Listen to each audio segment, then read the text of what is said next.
rotating, utilizing the edge of the power grid area to peek up, get information, and then, of course, use that to dictate how they rotate around. But their next challenge, Max, is the fact that they have to move in to the circle from the south, use that eastern ridge to possibly take a fight onto the members of Ontario, and then maybe gain a bit more control, but shots are being fired up by this side of Concordia as they do what they can to push back the two-man team. Here we go, some SLR in action once again on the later stage as they did move away from power grids. All the fights are going to be breaking loose. Going to be still having a few squads trying to remain on the edge of the circle, trying to really relieve as much pressure as possible. But still, once again, Concordia not having to move an inch. They still got the best building in this game, still available at hand. They just take the shots, they just put the pressure, and just stay put. What's coming out? Midwest looking for the angles on Concordia, not able to fight them just yet. But at the end of the day, they're just not being too careful with what's happening up northern side. Midwest going to be taking himself 10 kills on a killing spree indeed. And this is going to be still a really good pop-off performance to kick off the day. Rochester Institute of Technology up in the northern edge, going for the split, which I think is great. They got center circle control, they got edge of the circle control up in the northern side. Like, I think here they're just taking map pressure to make sure no one is going to contest their location in circle. As 5 kills going to be going over to Pseudo Void, and that's going to be it for Midwest out in 4th.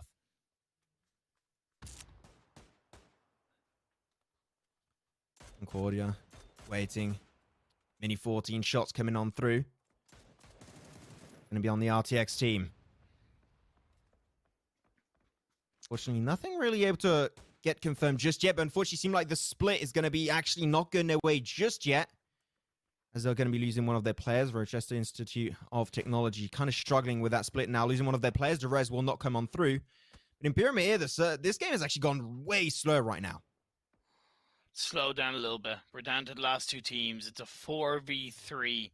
Credit to Concordia. They stayed inside that building, but they still jumped out of that building somewhat with a bit of a bang, getting a kill onto the side of Rochester, which does take away some of Rochester's control. They also got a knock on the Pseudo Void, which is getting revived up. But again, that's giving more space for the side of Concordia to now push into the circle. He's going to be pushing away. Rochester might lose a play. Picks up enough speed, though, and it will go far away into the horizon, away from the grasp of the opposing squad.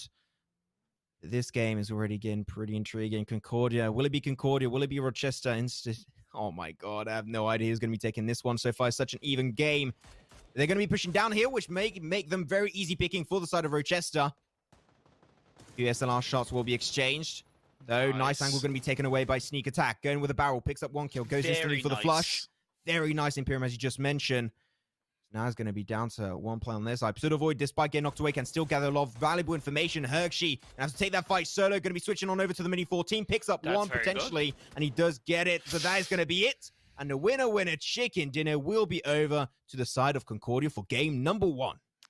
It was really well played by the side of Rochester all throughout that game, right? They were up as a full squad for the majority. They held onto that western side, quite a controlling area, moved in. They were aggressive when they needed to be, and I really liked their position.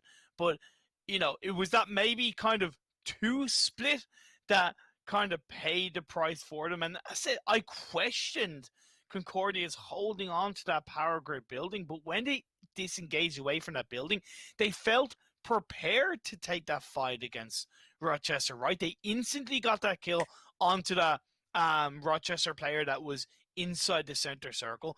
Then when they did get a knockdown on the Pseudo in that backline, the revive time that it took allowed Concordia to move aggressively, swipe the player on the western side, pushing on Pseudo, and to the point where the last player of Rochester was actually outside the circle. That's how aggressive Concordia played the final 2 minutes of that game. It was really well executed. I think it's not only that, it's also like the timing, right? Like they just knew that team's going to be pushing dead centers, very flat terrain at the end of the day. So I think it was still really intriguing how they did try and pull that one through. And at the end, it was just like, okay, well, the team's fought. So many teams died. There's only 1 team remaining. Now we're going to go for the aggressive push. It is a 4v3. We're going to take control. They did that. They took the win. Concordia, like, in my opinion, played that very by the book in terms of timing. And it was just hella clean. And here's how good it was. They had 0 kills up until that point. Did you know that? They had Yeah, 0 they didn't kills in that move. game. Their final 4 kills were on Rochester. So in theory, like, they needed the kills because it's only 10 points for a win. Yeah, it's not bad, but you kind of really want to pick up 4 or 5 as many kills as you can with that chicken dinner. And then for the side of Rochester, hey, look, they might not have won, but they got 9 kills in second place. So in my opinion, yeah, they didn't close out the win. They did kind of miss that beat, but for the job they did up until that point, that was successful and a really good start for their side. I've been really also surprised in this game by Penguin. Not gonna lie, not too sure exactly of the team. I'm trying to remember all the team names one by one, but Penguin is the player that, in my opinion, stood out already in my eyes. He was getting breached at one point. He defending that one like just so damn well at the end of the day, and then just taking fights in the open, being extremely precise on his shots. He did get overwhelmed in like somewhat of a 2v2 at one point, and he did take the fight, being a little bit too far forward. So it was a 1v2 in some sense. But at the end of the day, Penguin in that game was also doing really good, despite not being able to take this first chicken dinner. You mentioned it right. Kills are extremely important and viable to take these games, and kills are points, and points are prizes. I would always like to say, Imperium, in the world of PUBG. So I think overall here, teams that did put a big emphasis and focus point on getting kills on the long run might be the more consistent teams. Yeah, and that's something we've always talked about in any event that we've casted, right? Consistency is so important because the bottom 8 teams, right, 16th to 9th, they get no place in points. So unless they get kill points, unless they're somewhat aggressive at the start, so to speak, they're kind of going, so to speak, home empty-handed from that game. So, if you can grab 5-6 points every single game and maybe have that big boost of a chicken dinner, that's really going to spell greatness for your side. Of course, if you do have those 2-3 games, so to speak, where you're getting 0-1 points, you will especially need that big pop-off game to boost you up in the standings. But there's a long way to go. There's another 3 games today. There's a number of weeks of games ahead. So there is a long time, in my opinion, for these teams to learn about each other. And as I said at the start of the game, kind of getting familiar with each other's rotational paths and kind of favorite positions will be something we'll see as the games go on. Exactly. Yeah, we did have a few little hot drops happening, and I think that over time teams are going to be doing their homework, literally, because it is a collegiate like kind of tournament also, so they got to put that on side of their true homework. But like overall, I think that those hot drops are going to get ironed out eventually, because they're going to learn how teams play, learn how teams rotate, how they deal with potential fights when they get breached or when they're breaching themselves. So I think that overall, now, I said it earlier, this is a time for potentially these teams and players as a whole to make themselves a legacy. Like, potentially a lot of these players, they're not known, on the battlegrounds. They're not known too heavily. They're just doing this tournament potentially for fun, representing also their university as a whole. So really good stuff on them. Exactly. But at the end of the day, the teams and the players that are playing here might be the future pros of tomorrow. Like, literally, this is how far it can go. Yeah, exactly. That's something that we've always got to look out for. And of course, something else that we do have to look out for, Max, is something that we're kind of playing for, representing, is the Play for Pink cause. Cancer awareness. You can head on over to playforpink.org to check out what they do, more effectively. And if you do want to hit up a donation for that cause, that'd be always greatly appreciated. Yeah, we already appreciate that, guys. If you do want to support a good cause at the end of the day and still watch some good old, PUBG esports, because pretty fun. You got the PCS, you got the collegiate, you got everything coming together. So you know what? If you are a PUBG esports fan, you're definitely going to be having your full for the time being, as all of the action is definitely coming your way. But now we saw ourselves our first Miramar game number 2. As being the rule said, we're going to be having a game of Erangel, which is the Superior map. Officially is a straight up fact. And if you don't think so, your opinion is wrong. Erangel's going to be on the menu very soon. I mean, Imperium. Am I wrong? No, you're not wrong. You're dead right. Thank you very much. It's the OG. It beats, in my opinion, Erangel is the perfect battle royale map. Changing my mind. There you go. I'm also not wrong about the fact that we're going to be going for a very short break before we actually do hit the battleground of Erangel. So with that said, myself and Imperium will see you guys in just a few short minutes for game numero 2.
Thank you so much for waiting during that very short interlude between Game 1 and Game 2. Game 2 just about to go back on over to Erangel. But welcome back once again, ladies and gentlemen, over to the Collegiate Battlegrounds Association. My name is Maxman. It hasn't changed since earlier, and his name is still Imperium for our second game. And Imperium, what a great first game that was. Won by Concordia. Sure, not too many kills to show for it, but at the end, they played that power grid position to a T, and they took the very first game of the day. Hell yeah. But that was then. This is now, and we're heading into the hollow grounds of Erangel, right? We're heading.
Iceman, he's much further away from Crop and Pseudo, so like to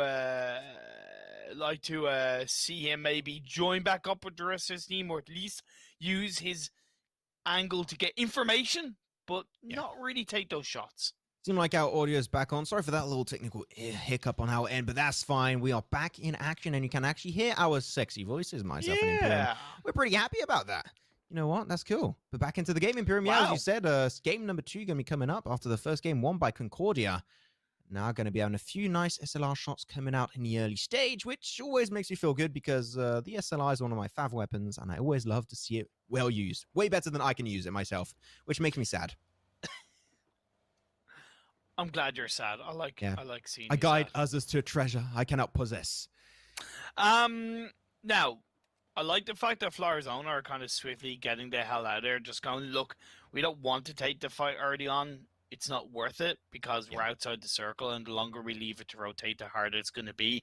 Then talking about that circle, it has complemented the playing path, so you are seeing way more teams already converge inside the circle. So I'm not expecting too many early game fights, early game kind of craziness. This is going to be a bit of a passive one.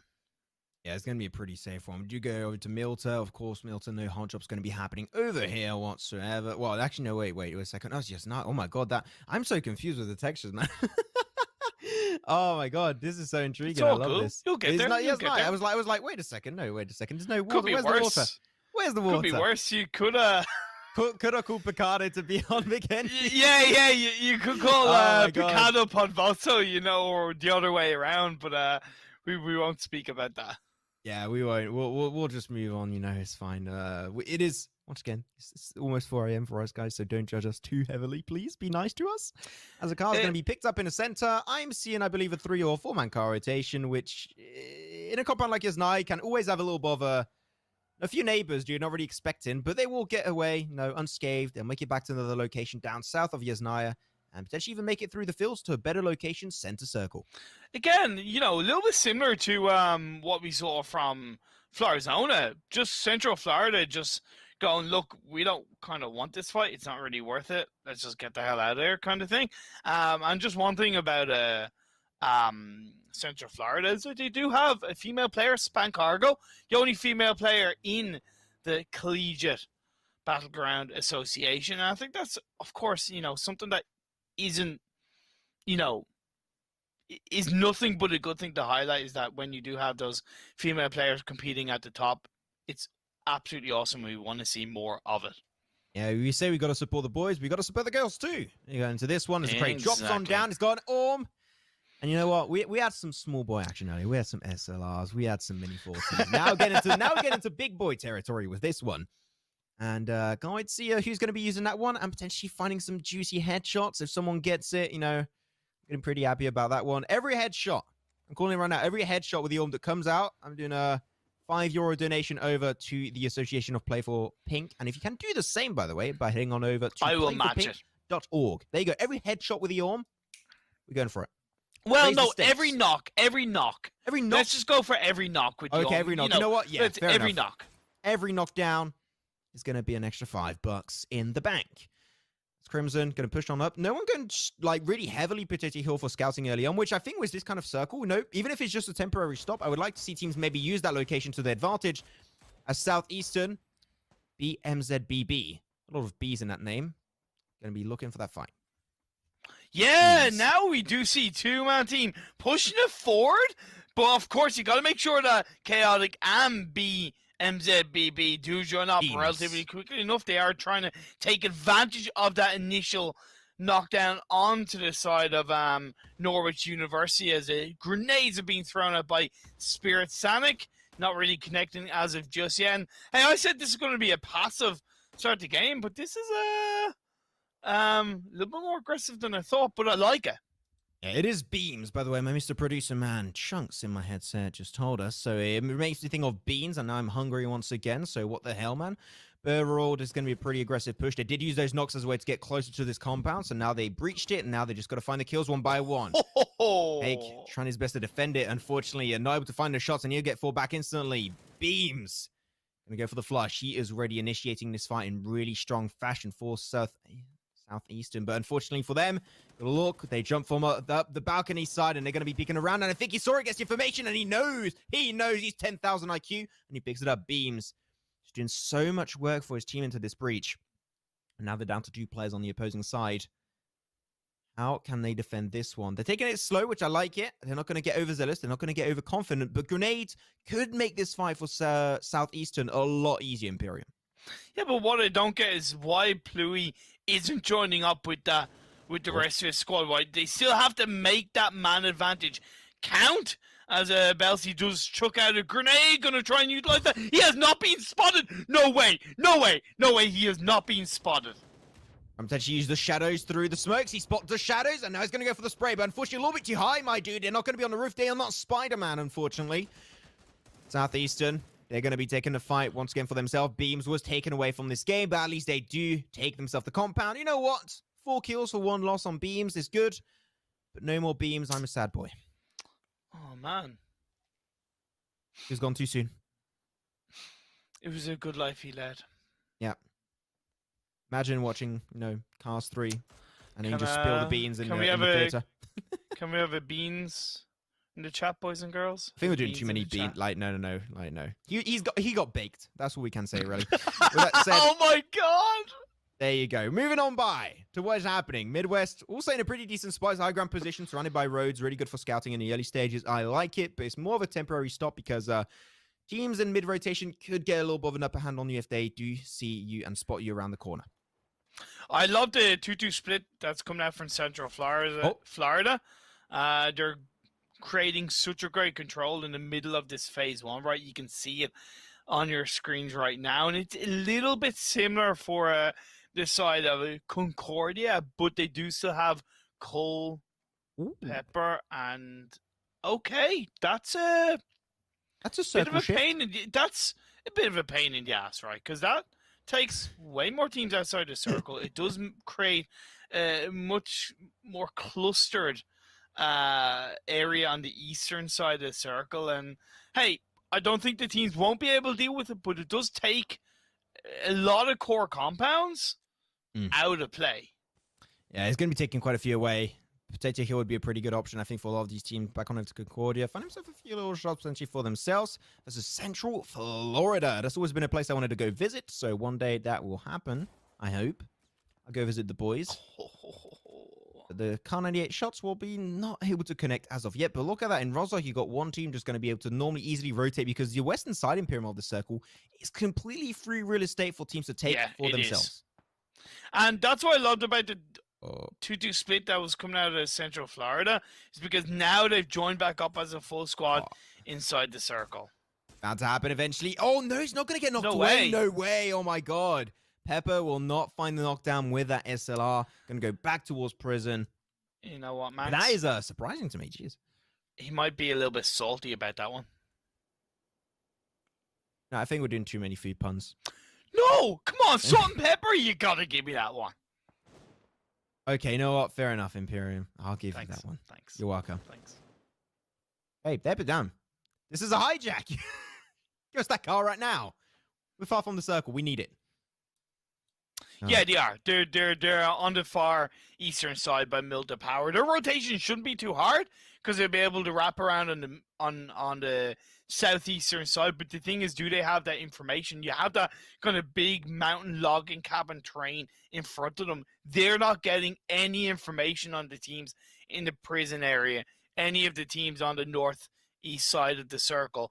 But based on that plane path, in theory, and especially if they've done a little bit of research on some of the drop spots, they should be able to calculatively rotate on the southeastern side through Milta and come in maybe on one of the compounds on the coastal side of this phase 2. Yeah, coastal side could be a viable option as long as they're quick on that rotation and don't overstay their welcome on that coastline on the beaches area, because then that's where things could get a little bit of an underlying issue. Over to the east, a few teams are slowly going to be thinking on making their way inside the circle because indeed the blue zone is going to be wrapping around these teams. And that is really not a position where you really want to try and stand in. So they're going to try and make their way through. A few rows actually going to be potentially cutting off a few of these teams. So it could get an underlying issue overall in this game if you do delay that rotation even more, because then you're going to get pressured by teams on the upper ground position when you have to cross over the road, and you're also getting pressured by the blue right behind you. So I think that here teams should put a lot more of a bigger emphasis going pretty central in the circle really early on, because otherwise it could get a little bit troublesome like we did see happen on that Miramar game. And you mentioned about Potato Hill in phase 1, that it really was an area that a team would kind of hold on to. You were dead right, but phase 2, 100%, because it's pretty much towards the center part of the circle. And we did see the side of University of Cincinnati converge up there as a full squad. And what I like about their position is they didn't overspread that area. They kept it in one place. Oh, damn, that's a big boy push going to be happening for Ontario. Ontario going their way downhill. They pick up all the frags, but from a distance, there's going to be another team which is going to be Central Florida, just going to try and get involved in that fight. St. Ambrose will get eliminated actually away in 15th position. 14 teams will remain in this lobby. During that time, got one team dead center. I cannot find the team name exactly, if I'm not mistaken. It is University of Cincinnati. That's what I talked about with their position on Potato Hill. It's even more important that they stick together as a full squad. We know how hard it is to hold on to Potato Hill as a train.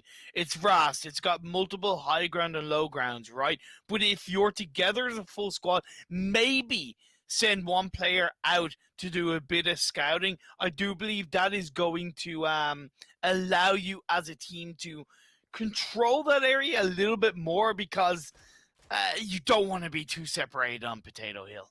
Yeah, you want to try and remain a little bit more as a team, because it is a really wide area. I always call it, like, people call it Potato Hill. I call it like Potato Plateau. It's just such a wide area. It's just really hard to defend as a full squad. As going to be seen a 3-man car rotation coming on through.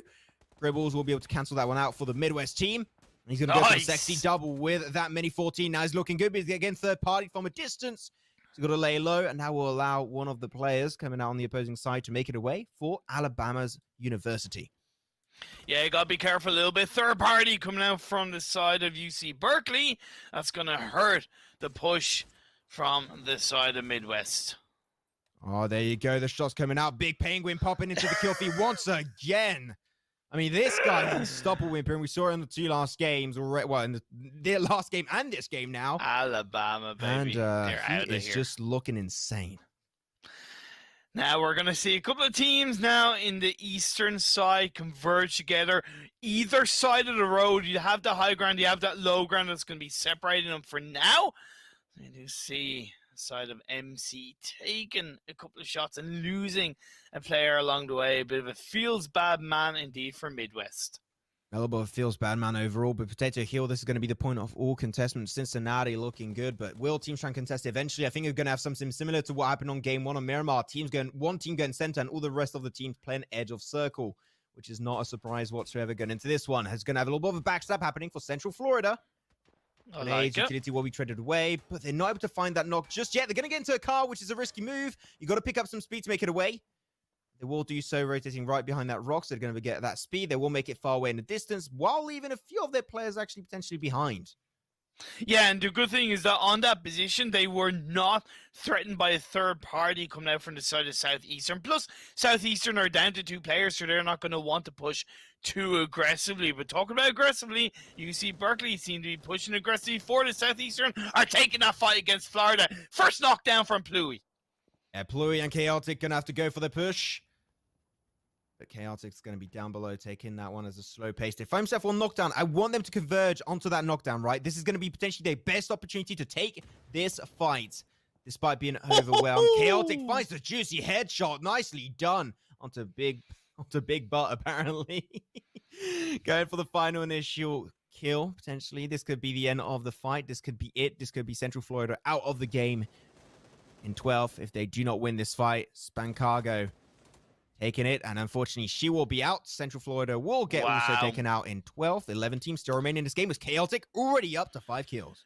So that was really well played on that low ground coming out from this side of Southeastern, because they knew that they had to use those dip and peek and shoot shots coming through, and they played that expertly. Nice mix of smokes to cover the areas around them, and getting those headshots off made a huge difference.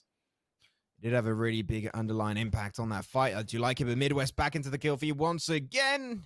Well, not really for the good reasons, because Colsey and Delta both got taken away. Finds a great angle, unfortunately down to 51 HP. He's going to have to go for that first aid, but that's going to give a lot of time for the players and the teams around him to push on that location, and they know he's definitely not really good position. Mitchie boy is going to go down, boy. Picked away. Look at that. UC coming from a shot on distance, and yeah, third party. It's been happening on Miramar. It's been happening on Erangel. Because I've got to say the main issue here is that these fights take too long to close off, and that just allows teams to just hear the noise, take a high ground position, third party takes the kills. That's what's been happening this entire time so far, which is still going to be a little bit of the issues for the teams that do decide to initiate those fights and play more aggressive.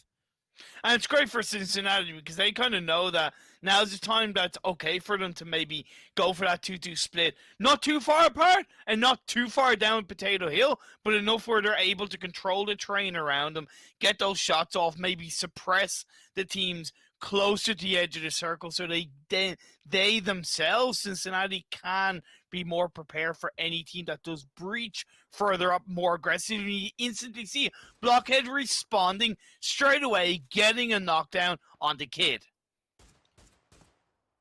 Here we go, some more SLR. I'm a happy boy. The smoke's really good line of sights on those smokes, really denying all that visibility away from Cincinnati. But Cincinnati, you mentioned it, right, going downhill, which I think is good overall. I do like that idea. But by doing so, also without having a great point of interest to defend and attack from, I think that teams could potentially try and snatch away that high ground position and then actually reverse this team up against his teams. I think overall it's a high risk, high reward kind of position. So you're hoping for no teams to take that position you had earlier away from your grasp. Blockhead not going to be able to find anything just yet, but once again, Pluie is popping into the kill feed for the good reason. But the good thing for Cincinnati is that so many other teams are fighting against each other on the edges of the circle, especially the southern side, that's giving them a little bit more time to take that fight against Southeastern. They're going to be full sending it. Despite not having any, big knocks and taking maybe a little bit too long to go for the push onto Dude, despite him taking a lot of damage, they are just full sending it one by one. I am not a huge fan of this play. But Blockhead is going to go for it. Going to try and go for the initial spray with the M4. Nice. Finds that one. The second knockdown will come on through because of Eric Brisket's grenade. Double knock. They're going to go for the third, but unfortunately going to be so far away from actually taking that third knockdown.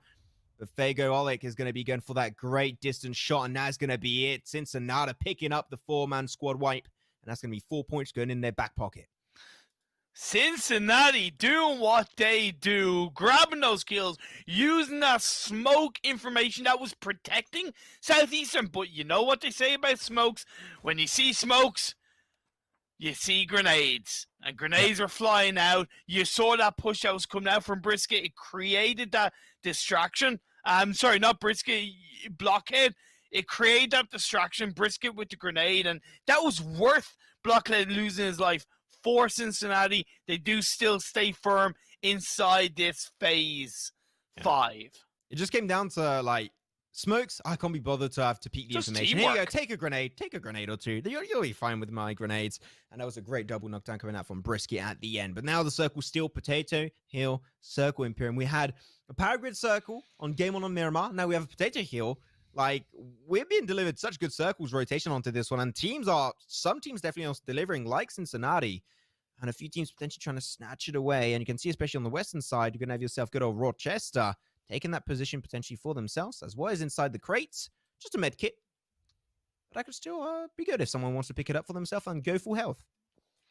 Oh, my lord. The last player of Concordia with a Groza, center of the circle. But the thing is, can that Groza act like a full squad, right? Can that Groza be 3 players and 3 teammates for Mraz? We'll have to wait and see. He's still inside the circle, so he doesn't have to move for now. Louisiana State are out. Edge.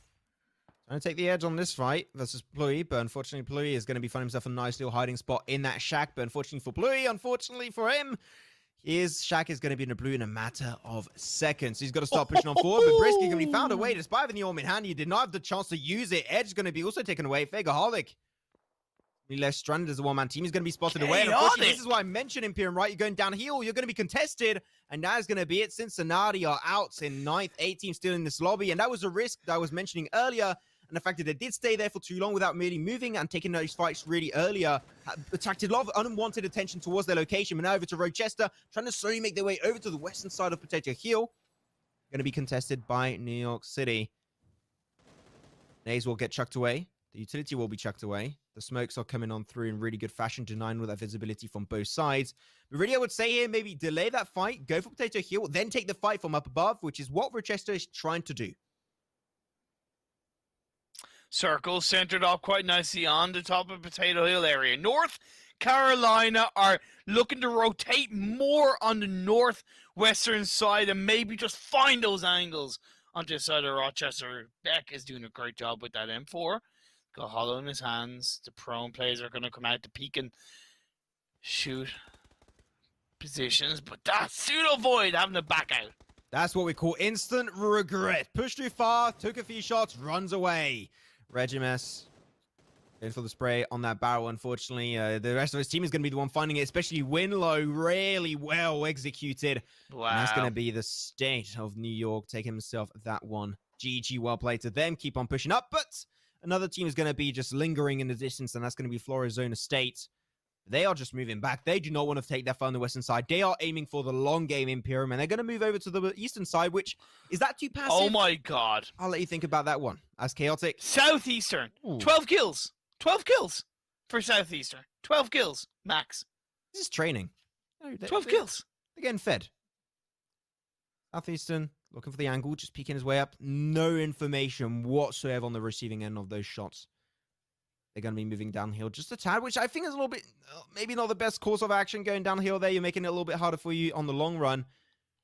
At the end of the day, Pluie coming around. He's got Chaotic right behind him also. And there you go. Finds the shots, go for it, but is not traded away despite having that surprise factor. Huge surprise for me, at least.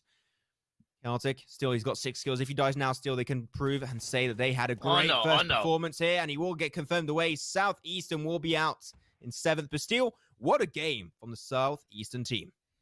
Yeah, great kill game coming out from them. All the same. Florizona looking to take advantage of the high ground. Not taking those shots just yet. And I like that. That's very great control because they want to make sure those shots count. And Mixer does get a headshot, but that's not going to result in a knockdown just yet. Yeah, that looks like a tier 3 helmet, to be completely honest. The SKS is not going to do too much against that. The shots are still getting exchanged so far, but now we've seen teams actually just fleeing away from the center circle like the play because they don't want to get contested from multiple locations. At the same time, they don't want to happen to them what happened to the side of Cincinnati earlier in this game when they did go downhill. Fear to fork. Really big surprise player also getting into that first game of Miramar. He's going to be actually pushing downhill. extremely coming out to me as a potentially a weird Oh, play, but Beck, here we go, coming back into play, take himself one headshot onto Kresge, and the circle's going to center up perfectly Imperium onto Potato Heal. That is an Imperium circle if I've ever seen one. hell yeah, baby. Baked like a good potato. Nicely inside this end game. Gotta make sure it's not overcooked though, Max. Oh my god, they're taking a shot through. The smoke just randomly through. How are they getting this one? Remove hacks, my friend. What the hell? Beck, this guy from Miramar, is still looking consistent over the entirety of his games. British Columbia, though, they have been in this position for minutes and minutes on end without moving an inch. Oh, yeah. But now they're in a position where the circle's moving against them. Then you got a few seconds, 10 seconds exactly before the circle's going against them. Not only should they take this fight towards New York City State, but also they got to move up here versus all the teams inside circle. And now the smoke's actually dissipating, make himself easy pickings for this team.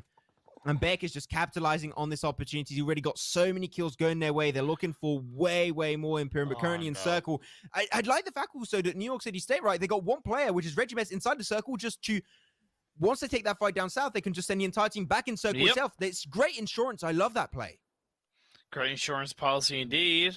So we are going to see on the eastern side, Fear the 4 class player standing going up against Gribbs. It's going to be a clean 1v1. We'll have to see how that does play out. But NC State regimes taking those shots off. Midwest are eliminated. We're down to the final 4 teams. Jamesful sending it, going to switch away from that DMR now over to his main weapons. Now to the big boy ARs. Back over to the Mini 14, trying to find those little knockdowns if you can. Grenades will make things so much easier. But now actually just got to stand his ground, right? Like, they're going to be in the blue in just a few seconds. They're going to have to push up. But now, unfortunately for them, Concordia, they took the first chicken dinner today already. And now they're potentially looking for a second. As they hear the shots, they're going to be third-partying from a distance. Regimest find himself one headshot. Greatly done. But unfortunately, how long can you survive it? And he's going to go for the push downhill. And he is looking greedy, goes for the spray with the barrel, picks it up. That is going to be it for the opposing side. But here's the thing. Regimest gets peeked away, and there you go. The information was grotted over. Where's the Groza? Concordia making it happen, going for a second kill. Potentially up there. Are we going to have the first back-to-back chicken dinner on the first game? No, going to go for the spray in the open. And he finds a back-to-back chicken dinner for Concordia. These guys are already seeming unstoppable in just the 2 first games of this tournament. The Groza paid off. Beautifully done by Morons. He stayed inside that building atop Potato Hill for a good 10 to 15 minutes. He was the last hope for his side. And the disengagement from that building, the timing of that was going to be so important. And it had to be a bit of a proactive disengagement, right? And I think he was reading the kill feed very effectively. And he didn't have necessarily core information of where players were, but you're going to hear those shots coming from a certain direction, and he knew that he had to focus on one team at a time, and it was a great backstab kind of third party in the end, and then closing out the shot. It was risky with the Molotov, but he was able to prone down behind a rock and then use that low ground to get the final blow with that scoped in Groza. Nicely done by Concordia.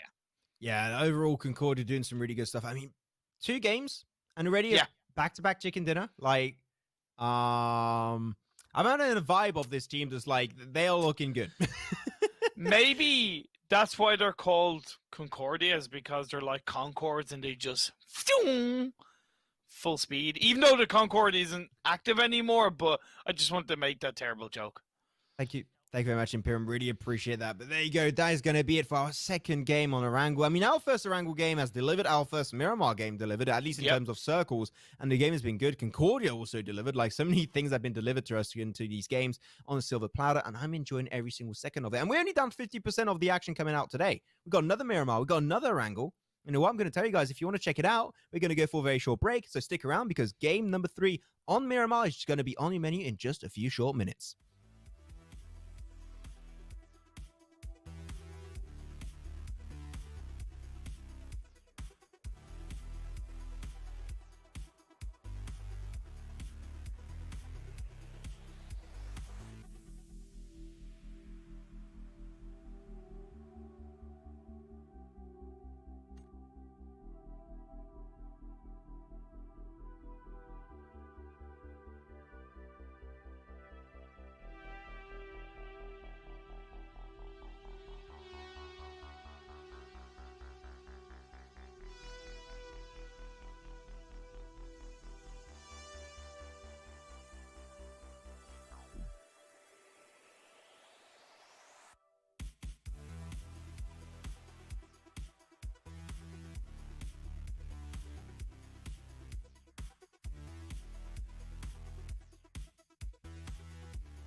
Hello, ladies and gentlemen, and welcome your faces back. Thanks so much for waiting. We're ready to dive into our third game today of the Collegiate Battlegrounds Association tournament.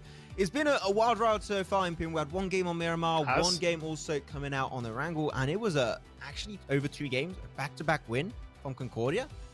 Like, that is what I call dominating. So far, they got 100% win rate. Yeah, 100% win rate. Definitely not a bad place to be.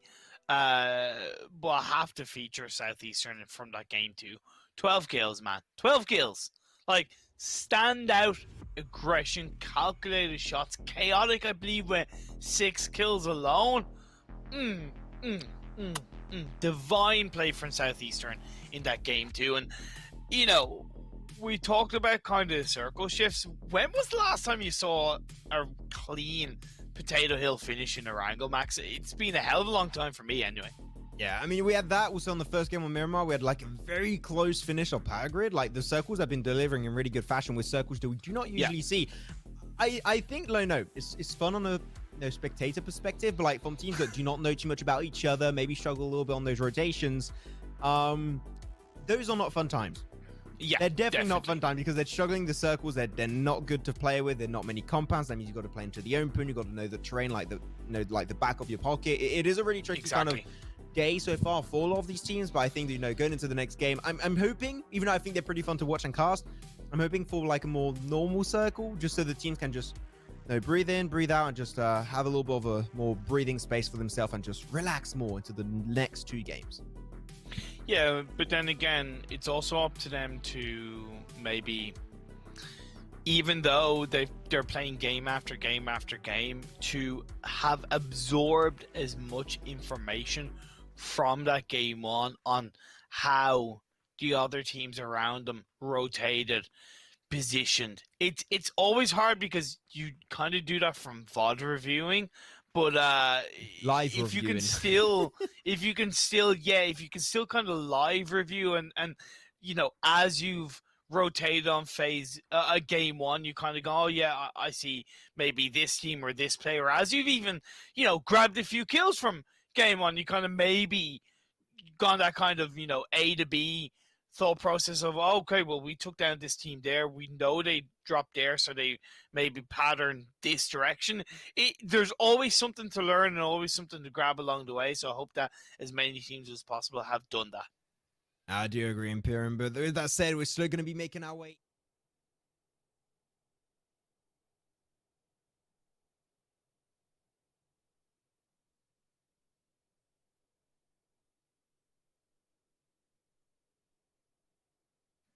Over if you want to the link. There's oh, okay, apparently you're a little bit muted, but that's fine, ladies and gentlemen. But that's fine. We're ready to jump back into game number 3. That's going to be a quick recap, but that is going to be fine. But with that said, we are going to be then once again mentioning that we are supporting the association of Play for Pink.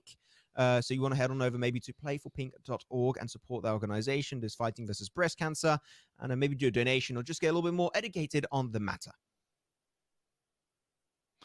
Couple of teams instantly dropping towards the western side of this map. You have a side of St. Ambrose looking to join up with Fear the Fork and the rest of his team, which is Florizona. So we'll have to see how they do take that fight against each other. But otherwise, with that nice even playing path spread, again, a little bit similar to phase 1, we are seeing overall clean distribution of teams across this Miramar map. Yeah, definitely. I think a little bit better than what we saw in the first game. And there's already no live reviewing. You mentioned VOD reviewing. Here we're going to be having a little bit of live reviewing, which I still like. But going to be seeing some Winchester coming on through, and the Winchester, he's got that scope right off the bat on it, which means that you can take long distance fights since the very second you pick up that weapon. And I'm going to find himself one. You know what? Midwest, we're going to be going for that first kill, and we're going to be having a little bit of JoJo fighting early on, as we'd like to say, and chaotic. Despite doing so good on that first game, on that second game, actually, game number 3 will not be his cup of tea. Nothing like a little bit of BM and psychology coming into early parts of this game 3 with the punching bag kill shot. But phase 1, southeast, baby. Los Leones right in the center. Now, we do know that landing in Los Leones, all well and good. Nothing wrong with that. But staying in Los Leones, staying inside that city area, is a no-no for me. Maybe on the north edge, maybe on the south edge, right by those warehouses. Deadly. Great, because there's plenty of high ground. But inside the city, man, you're taking a huge risk staying there if Los Leones is still inside Phase 2, Phase 3 onwards. Wait, I'm just realizing, is Midwest logo the turtle from Kung Fu Panda? Could be. I have the impression that's what I'm seeing on the bottom left of the screen. Monkey. Oh my god, I want to rewatch Kung Fu Panda right now. That made my day. There you go. That woke me up. You are satisfied right now with tonight's games just I from got that? I got my meme full just by that. There you go. That's some quality, and maybe even some quality shots coming out. That'll make my day even better. That's Crop GG. And for a long distance shot, but unfortunately not quite able to find it with his juicy SLR. We'll find one bullet, but that's what he shall get. Ooh, outside of the Los Leones area that I kind of talked about, a couple of other key parts of this Phase 1 would easily be La Bandita, because you know that it's a huge crater where you're able to hang on the high ground edge, dip on the inside a bit to get a bit of protection, and of course, you know, you're going to get a lot of core information overlooking the areas of Los Leones. And then if you're looking down south, you're going to have the high ground to the west of Puerto Paraiso, which is going to be nicely in play, plus those high ground mountains to southwest of Chumacero, which is going to be very nicely rotated by UC Berkeley, should they pull the timing of that rotation off fairly quickly. Yeah, I was just about to mention those southern mountains. They can be really detrimental to a lot of these teams if they use that information, of course, to their advantage. There's only one team there so far, so a lot of teams could potentially try and capitalize on that opportunity. But up north, a lot of teams will potentially be encountering each other mid-rotation. As you pan on over to Rochester. Rochester's, not forget, in case you guys did join the stream maybe a little bit late, Rochester Institute of Technology did take themselves up that second position right behind Concordia, because Concordia, no one is going to be stopping them. But still, they had a really strong performance, not only in terms of position, but also in terms of kills. So I think that they're definitely a team on Miramar to be very, wary and cautious about. In comes the medic to get that revive off, but will they survive as Iceman is pushing forward? There you go. Here's Iceman's nade coming on through. To get himself into that car. They've got to pick up some speed. Will they be able to do so? They hear it. They're going to go aggressively for the push. Iceman going to spot the information, but unfortunately not too many bullets in that info. He's got 24. Going for the spray with the iron sight. Picks up one. That's going to be done. Looking for over now the shots with the Mini 14. Can he get it? Hits one. Hits a second. Come on. He's just so far away. Another 24, and he has to get out. Unfortunately, and that is going to be it. Iceman picking up a double frag for his team. It was actually Crop that secured that knockdown, but either way, that was great teamwork. We'll say it's Iceman get that. Yeah, we'll say Iceman for the lulz. Nothing against you, Crop, but either way, great play coming out from Winchester. Back on over to another fight. It's gonna be happening. It says Chumacera, which you did mention earlier. Imperium could be. Oh wait, just a second. I don't think that's how you're supposed to park your car. Gonna pop the wheel right away. You should maybe get away from that car. Maybe just jump away. I think that running would be a little bit faster. Picks up one nice shot. It's going to be spinning into oblivion. We'll jump over the wall eventually, but that was absolute mayhem in like 10 seconds. Yep, pretty much. We're also seeing a fight in Monte Nuevo, baby. Damn, you hyped for Monte Nuevo. What was that? I think I've never seen you hype for a compound like this. Well, it's Monte Nuevo, baby. Or should I say Monte Nuevo? No, the Spanish accent is my thing. I'm going to have to copyright you, Imperium. Cool. Hey, after 3 strikes, you're not allowed to cast anymore. There you go. There you go. Okay. I'm just not going to talk now. Briskets. The man that we did see, Pogger's grenades, as you would like to say, onto that second game as they move down. Sees the information, sees the end of the barrel, goes for the spray, but Brisket not able to convert it into a knock. But now, unfortunately for him, the information has been granted over. Did he just molly himself? No! Yes, he did. And he's going to have to be very careful about that one. At least you know that no one's going to push up those staircases. That's a straight up fact. Cincinnati will keep this kid alive, but that was very unfortunate run of events. Going to use a little bit of utility on this side. Hello, darkness, my old friend near me, but Brisket is going to hold on for now. He's going to hear those footsteps rolling up the stairs. Going to go for the early shots. Brisket going to have to jump and abandon ship, but abandon ship we will not be able to do. And that is Cincinnati out this by a really good second game. Game number 3 on Miramar. Not quite going to go their way. So only 15 teams in this lobby are still alive. And phase 1 is just about to close up. Imperium is going to be good. Oh, wait. Oh, they're good. That's actually going to be the replay of Iceman. I was like, wow. I did not know. I'm just not used to have these replays, high production quality over here. All right. But there you go. The shot's coming on through. And we're going to be seen normally in the kill feed. It was taken by Crop. We'll see if that's indeed true, Imperium, or did you lie? Huh. I was right, Crop. see? Yeah, it was right. See? You found Wibbington. Okay, Imperium, I apologize. It's okay. I'm so sorry. It's too late to apologize, though. It's too late. You gotta stop mentioning that music. Like, I actually dislike that music video on YouTube now. You gotta stop making mistakes, then? Oh! Oh! And mistake here is you, Imperium. But okay, with that said, gonna be good. Mom said, but anyway. Jesus Christ, what is it? You just try and push your next level every single time? Got that? Oh, he's there! I saw him for a second. I was happy. Just lighting up my day. Still funny, amazing. But the circle about to close up. They're gonna have to see where Face is gonna go. Maybe a Los Leones finish. Just keep on leveling up these circle shifts on every single game. Oh baby. Oh baby, indeed. Oh baby. It's gone northeast. The good thing is that Los Leones is kind of on the edge of the circle, but as Rochester does continue to take that fight, they're going to be engaging on towards the side of Ontario Collegiate right now, but they're a little bit too spread. Pseudo Void is going to get the knockdown onto Dude, going to confirm that kill. Nicely done by Void. Nicely done. I was really enjoying how he pulled that one through. But now the nades will be in hand. Hershey of Rochester Institute of Technology going to be looking for those knocks. And he does indeed find one onto Oblivion, the ace. The off angle of Crop is going to be huge. Actually, I do not expect him. Be careful. I do not expect the Spanish Inquisition also, but that's okay. Crop GG going to be shifting on over to his utility. And seem like this team doesn't want to go for it. And a full push of Iceman, man. He's full sending on this one. Finds a knockdown instantly. God damn, Iceman. This guy seems unstoppable. Is going to be looking now for the final kill on the opposing side. Should be able to do so in pretty easy fashion. They are just crashing themselves in the open. And Ontario are eliminated. Rochester, what a hell of a push that was. Rochester, baby. Incredible stuff coming out from them. Nicely aggressed, nicely pushed. It creates more space for them on the eastern side of this phase 2. It is more close to the central part, so then controlling is so much more important as Midwest with those grenades are going to take those shots on towards FSU. I had a lot of hope for that grenade down turn, but you know what? Still, really good respect on that attempt. Grib's going to be going down below, trying to get that position, potentially a few shots from the compound, at least, and make sure that they cannot retreat in this compound, potentially, no, not without taking a few bullets in their bodies.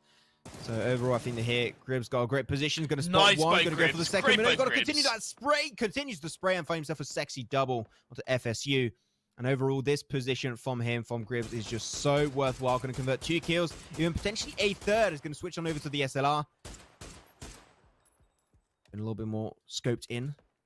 Unfortunately, the third knock will not be found, but at least that's still going to be 2 extra kills confirmed for this team. Like, Gribbs alone, that reposition was huge. We're now going to go shift on over to another fight. Another team just pushing on over to the roadside. That was the SLR, but goddamn, Gribbs is just relentless on his shots. And what was great for Gribbs is that he had actually rotated to that building position. He predicted what was going to happen with Florizona, right? He thought, okay, if they're going to backtrack, if they're going to look to disengage, if I'm ahead of the pack, I'm going to be able to punish them, and that's exactly what Gribbs did. I say we did going to be having Florizona State out in 14th. Now we're still going to be seeing these teams take down. The circle still has Los Leones inside of it, but as you said, Imperium, we do not want to see teams go inside of Los Leones itself, because that's where things could get a little bit more sticky for your squad. Norwich, having their player actually flushed away. That's going to be the end of bloody motions. Down to only now Cake Sturman. Trying to jump on over, trying to be a little bit unexpected. Try to go for the sneaky play over the balcony, but it's not going to work out. Rochester, once again, in the kill feed. They are like the decimators of teams, the destroyers of worlds. But Concordia about to destroy their world as they find themselves that initial knockdown. But Concordia has not been it throughout the two first games in Imperium. They have not seemed to be this overly aggressive team. When they find knocks, they're not going to go for the aggressive push. So I think that despite them two knocks not through, they're not going to go for it. But the headshots of Snack Attack onto that SLR will still be impactful. Concordia looking for a third win in a row, and that's a way to kind of start things off, as in through the smokes, not getting those shots off. But are they going to look to take advantage of this? They were on a 2-2 split, so it is going to take a little bit more time for that full squad to join together and full send it down the hill. They have the high ground advantage, but the benefit for the side of Rochester is that they are inside that compound, so they were able to execute that revive cleanly. What's great for Concordia is that they have created that space and suppressed the members of Rochester in towards that building. But as the next phase popped up, it still has Lacionas in play. It's going to be hard to hold on to. It does create less landmass available, or priority landmass available, for these remaining 12 teams. Central Florida, I have the high ground, Anakin. They're going to be taking the sprays and the toll on the teams down below. But I love the position, actually, of British Columbia down south. Like, they're uncontested. Yeah. No team's going to fight your position. You got a high ground spot, too. So if you want to rotate, you're going to get that information going your way. I think it's huge still how they're playing this game. So really big ups to British Columbia on that position. But Beck, troublesome spot nonetheless. Got to be very careful of teams coming around him. He's going to have one player of a southeastern pick himself up 12 kills in Imperium on that second game on Orango. Going to try and potentially push his way back up as Beams. As Ploy and Sanek unfortunately did lose Chaotic really early on towards Power Grid. Just going to become the bush, become one with the fallen floor of Miramar, ready to strike onto Beck. If he does that, the information will be given over Imperium, and that's where the tribble will ensue for Beams. He's just waiting for Beck to stop moving, go for the spray, but unfortunately with the barrel at that distance, the spray is a little bit too impactful, and Beams, he striked, was not able to convert it into a knockdown, and will try and run away from that fires. Now the fire's going to be breaking out between the New York City State and also between the Southeastern. There's actually a third party coming out from a distance by Arctis Wolf. Will be able to find himself a mini 14 shot, but will be snatched away by Regimes. Nice by North Carolina. It was good initially that was coming out from Beams and the rest of his team, but he was too far away, and when he did strike, it instantly notified North Carolina, and in that time Beck had been joined up by the rest of his team, so it was a kind of level of control and aggression that North Carolina were able to pull out and punish the side of Southeastern. But for now, Southeastern will hold on as a two-man team. Bluey and Spirit Sanic will stay on the northern side of this phase 3. I'm a little bit scared for Midwest. Reason why they're split from each other. If a member gets knocked away, it's going to take a lot more resources for you to get that member back up on his feet. And I think that is where the underlying issue could be coming out for Midwest. So I want to try and see some 2-2 splits minimum coming out on their end. Going to be sending slowly Caroleon forward. I think that this is a decent spot to aim for, but unfortunately they were not expecting this team. They were not expecting a full squad up against them. There's LSU, Louisiana State. As going to be seeing, especially also the Florida, like Central Florida, also popping into the kill feed once again. Delta really just congested, really cornered up in that location with the high ground position next to him. Sure, he's on a cliffside. She should be somewhat safe. He's going to get actually spotted away. Nice. Delta's going to take that fight for himself, as he will be overtaken by Central Florida and will get flushed away from this game. That's great for Central Florida, because those two knocks might be revived. No, one is taken away, but the revive will come out, and they hold on to the western side of this phase 4 circle shift up. And when you look at the side of Louisiana, they are outside the circles. Ginger Jesus with the Groza, looking to say, I made you see God, and he gets one knockdown. He's not going to get the second, but he's going to continue on with those SKS shots. Yeah, I'm not a fan of the SKS, but if you use that weapon perfectly, it can still have a huge impact on your lobby. And he still had also that Groza clip coming out that did assist, and eventually getting himself that knockdown and that kill game confirmed. Over to now. Going to be Colsey. Despite being a one-man team for his squad, he's still going strong. He's still going aggressive, and he's going to get himself into that car and try and just go for the aggressive push. Because at this point in time, Imperium, we both know he's got nothing to lose. He's just going to full send into this game. So let's see if he can try and make it out alive, as it seemed like a little bit of a tumble is happening on their end. I was thinking if Causey had a vehicle, he could look to maybe use those flat grounds to maybe rotate up north, but now he's out in the open. Ooh. But Dragon Legend's been put down to 23 health. Nice by Colsey to stand his ground and take those shots. And sometimes standing your ground and taking those shots is way better than trying to run away, right? Yeah, okay, the risk is that you will get those shots connected on you, but if you're confident, you're going to make those shots work in your favor and suppress the opposing team. Asian has been able to really trade this position for so many frags earlier. And he might be able to find himself another kill. Spotting himself onto Colsey. There he goes, going to be going for it. Going for the spray from up above. And that's going to be the barrel picking up the kill, though. Makes himself obvious over to Central. Midwest will indeed get eliminated. The Tortoise is now dead. Even though in the Kung Fu Panda, he's not really dead. He's like in the world of the spirits. So we'll say that for the sake of it. They went over to the world of the spirits. Feels bad, man. Feels bad for Midwest, right?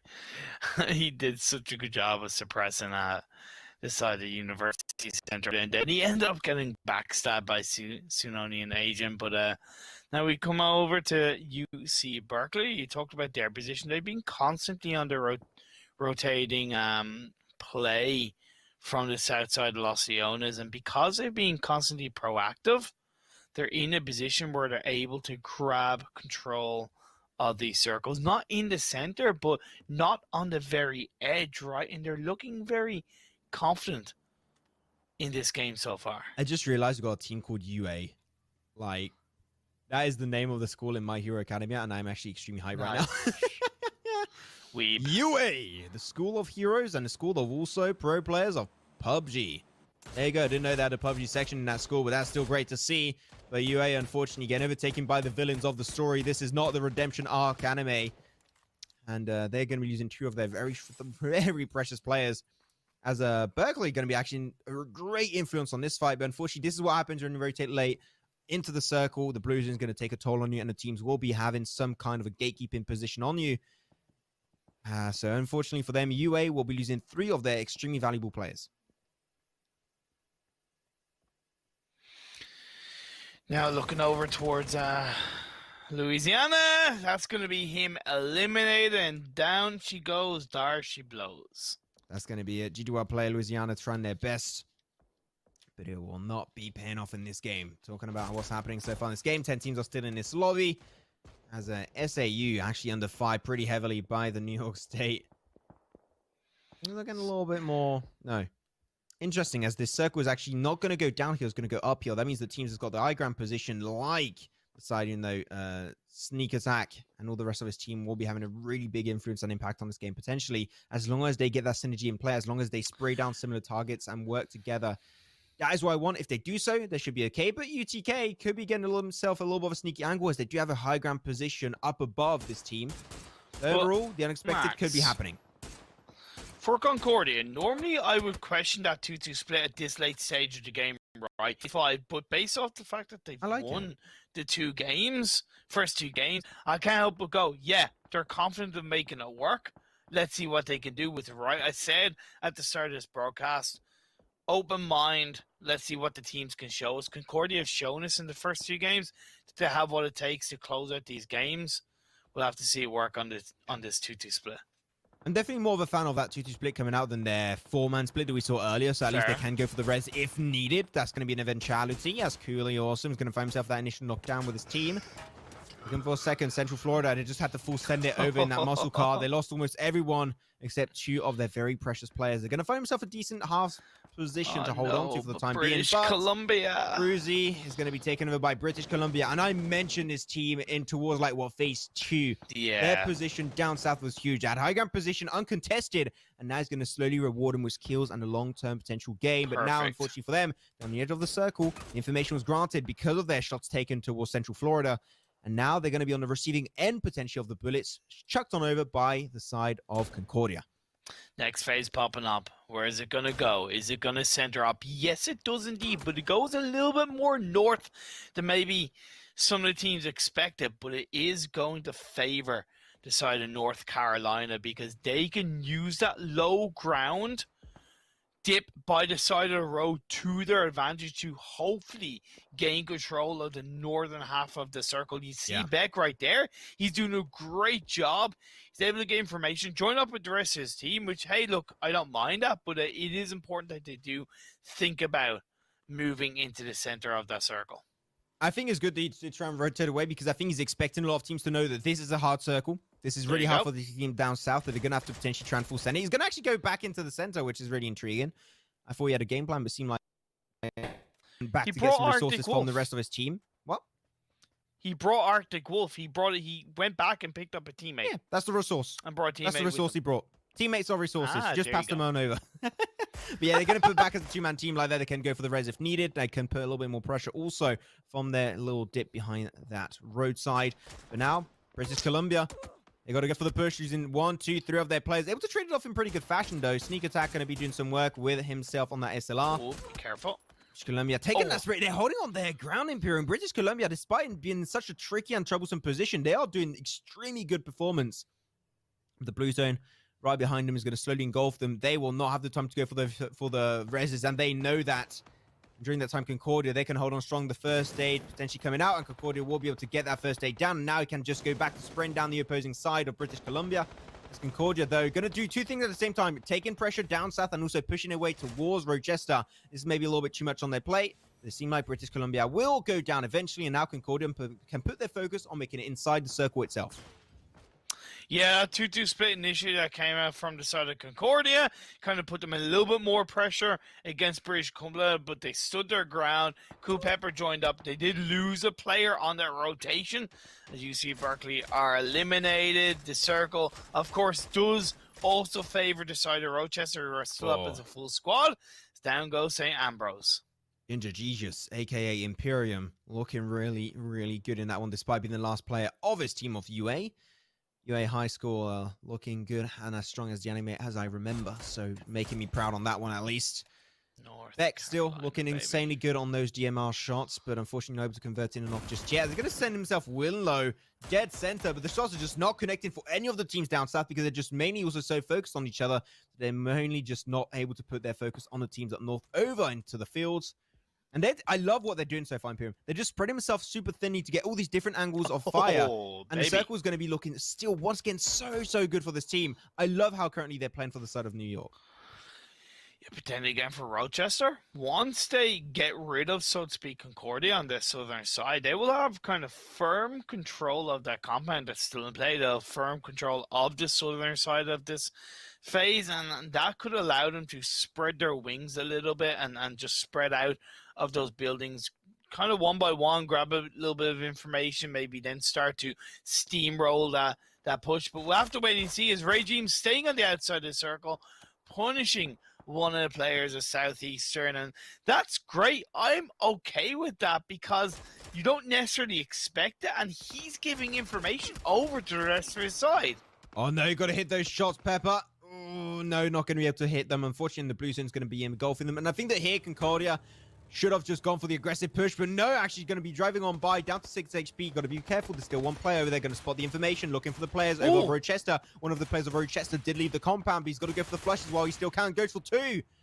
And Ginger Jesus of UA is just doing so much goddamn work for his team. Southeastern will also be taken away, so now down to the top 4 teams. Ginger Jesus will be taken down eventually, but not before taking a huge killing spree for his team. A sneak attack, able to sneak his way close to the circle. He's not in there just yet, but Regimes, he's being proactive, taking position over on the southern western edge. And we're trying to stop the side of Rochester to really take more control in this game. Yeah, Regimes has been really fantastically proactive for his side outside the circle. There's a little high ground mountain dip that he kind of used in the right time that he had to give more space to the rest of his team. We also saw Concordia go out, so it is a 4v3. This is up for North Carolina to win. They have the low ground, they have the dip, but can they peek and shoot at the right time, in the right moments, to make it count for their side? It's going to be important for Regimes to join up with the rest of his squad, which is why he threw out those smokes to make it down that hill. Still huge respect to the side of Concordia. 2 chicken dinners and a 3rd position. That is still extremely good consistency. Also from the side of Oh man, there's a few shots coming on through on their side, but also big respect to Rochester, right? Being extremely consistent. Yeah, big time. Second position on the first game, second position on Wrangle, not too sure, but they were also pretty good on that particular position, and now going to make it here to a top 2 minimum. Rochester, also another team to keep on your radars for the entirety of this Collegiate Battlegrounds Association tournament. I think going to push on through. Oh, Jeans Brown, he has no mini ammo for his side. I do hear from production. Thank you very much, Chunk. But now, the push is going to be happening. Winlow with that, or with the Scar. Well, no, so what was in the Scar? It's going to be was yes, LR. Finishes with the same letter, but that's fine. Not going to be able to find anything just yet. But I once again, it comes down to the fact that I love the spread they got so far on the side of the road. Just they cannot push on over Imperium. There's no way. They've got too many angles. No tree or rock will give you that coverage. Do you need to push on over? Like, even if the circle goes down south and away from North Carolina, you know, either way, it's going to center up into the last phase, and that's going to give even more control to North Carolina, because Rochester, they have to move downhill. They have to move out of the compound. You're going to be a sitting duck, Rochester. But the thing is, because they've been inside that compound, Max, do they have the smokes? Do they have the utility to push back North Carolina? I was just about to say, the only way I can see Rochester taking this one is if they got the smokes to delay their push towards the road that's going to be centering up on that position very, very soon.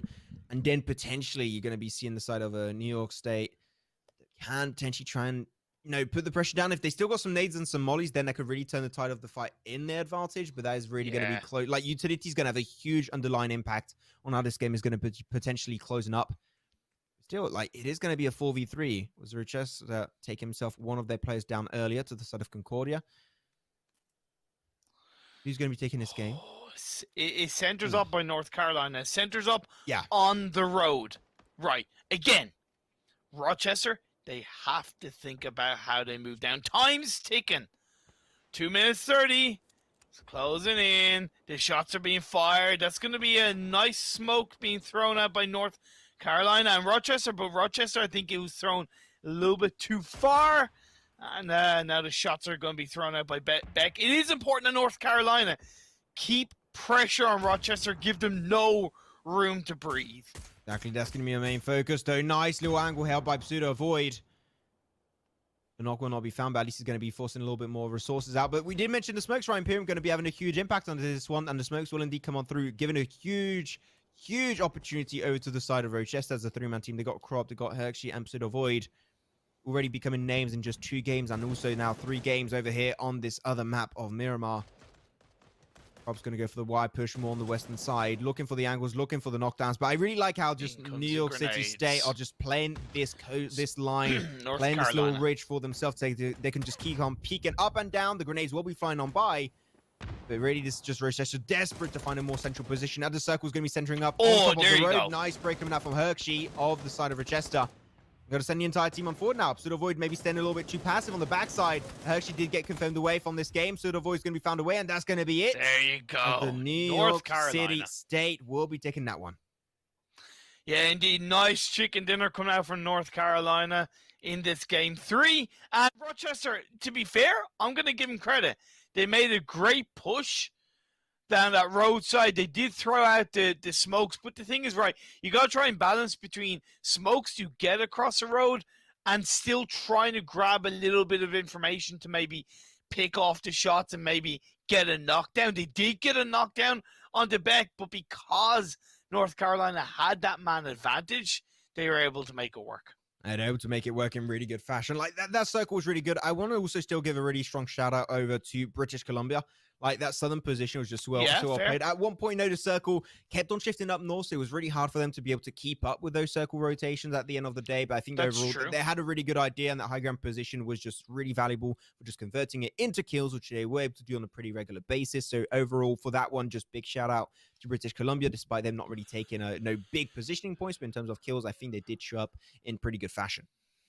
And hey, Concordia, they didn't win the game, but I think it was 3rd place or 4th place for them in that 3rd game. That consistency, as well as consistently strong results, I have no doubt that they're going to be on top of the standings come the end of today's games, even if they have a poor game 4, because, you know, when you look kind of historically in kind of PUBG games, when you're looking at kind of 4-game series, for a team to get 3 out of 4 good results, that is kind of, you know, the best you can expect. It's huge, yeah. 4 out of 4 good results is kind of rare, and 3 out of 4 is really kind of the hey, we've done our job. 2 out of 4 is good, but 3 out of 4 is just that so much sweeter. Just a little bit more crisp. There you go. Still, NC State will be taking himself game number 3 today. I'm still really happy was, you know, Rochester able to just remain, you know, that consistent over all these games today so far. 3 games, you know, like we had 2 consistent teams, right? You know, Rochester and also the side of Concordia. So those teams can definitely deserve a lot of your respect. Didn't see too much of Big Penguin in this game. I'm a little bit sad. I wanted to see some Big Penguin action happening over here. But overall, that was like game 3 is looking really good. These circles are like wild. Like the way they end, like the areas where they end, like they're on top of a road on Miramar. Like the odds of that happening are very slim. So I think the teams did try and respond to it in a really good fashion. But at the end of the day, it is going to be tricky. And still, I don't know. Like today, these games have been just really great to see. Ah, there you go. But with that said, Imperium, you know, we got 3 games in. We still got 1 little Erangel game on the menu for you guys. So what we're going to be doing, we're going to go for a very short break, and we'll be back for game numero 4 in just a few short minutes.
Thank you very much for waiting, ladies and gentlemen. We are ready to dive into our fourth and final game of the day for the Collegiate Battlegrounds Association tournament. It's been an insane amount of games coming up today in Imperium so far. I had some fun. We had some wild circles. Hell yeah. Potato Hill Circle. We had Power Grid Circle. We had a middle of the road Miramar Game End Circle.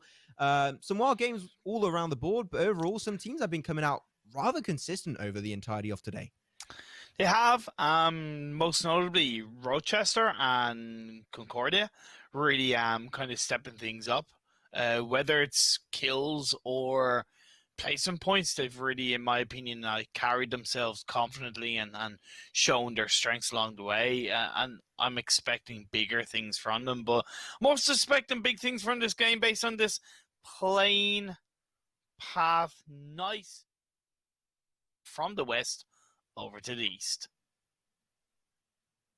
There you go. We're going to be making our way into game number 4. The plane path was going to be indeed from George Pole all over to the northern side of Novo. So overall, way better plane path than what we had on the first game. That one was a little bit, a little bit sucky. I'm not going to lie. It was mainly focused on the southern eastern edge. This one's going to be a little bit more central. Teams will easily be able to get their drop location under control. Not too many teams did drop on that last game of Orangle up in the northern edge, like, above the river or above Yasnaya Poliana. So overall, no teams are going to be heavily struggling because of this, but once again we're going to be seeing 2 teams dropping in military base, just like on that last Orangle game. So some early fights could still be happening over in military. Cincinnati, they're going to be dropping a little bit close by. You have also a bit of a fight going on between the side of Concordia and Louisiana. There you go. So a few shots will be coming out. Oh my god, okay, Concordia can be already popping off into the kill feed. So that's really intriguing. I mean, not surprising whatsoever, Imperium, I do have to say. So they're going to be trying to get for maybe a little bit of a kill record for today. That's just a few seconds in, and they're already looking like they're an insane team. UC Berkeley is going to try and cross on over, regroup. They did a little bit of looting in different compounds. Now they want to try and get that man advantage back in their favor and not get too overconfident, not too cocky. Interesting. Is Michi Boy going to look for that confirmation on the Cakester, man? Oh, wait. He's got to be aware that Bloody Motions could be looking for a bit of a counter knock, a bit of revenge on his teammate. We'll have to wait and see how it comes out. But no, run over through. That is dirty, man. He's having a fun time, going to try and defend it up with a shotgun, but apparently he's going to be leaving it at a distance, switching on back on over to his main long-distance weapon, and he will be connecting a few little shots, but nothing of value going to be coming up just yet. And, oh, Jesus Christ, we talked about not too many teams dropping in the northern edge. Well, the northern edge is what the Phase 1 circle is going to be aiming to really envelop. But overall, before we do really get into some big boy action over here, as some few shots will be still coming out from Bloody Motions, this tournament has indeed been sponsored by NACL, the North American Collegiate League, and it did, nicely so, propose a $1,000 cash prize for this tournament, and also a chance to compete with the Wolves PUBG esports team in the spring split. So overall, thank you very much to them for sponsoring this event with some epic plays just like this, as Mitchy Boy of UC Berkeley fighting over with the M16, but no shots, nothing of value on the Norwich team will be found as of yet.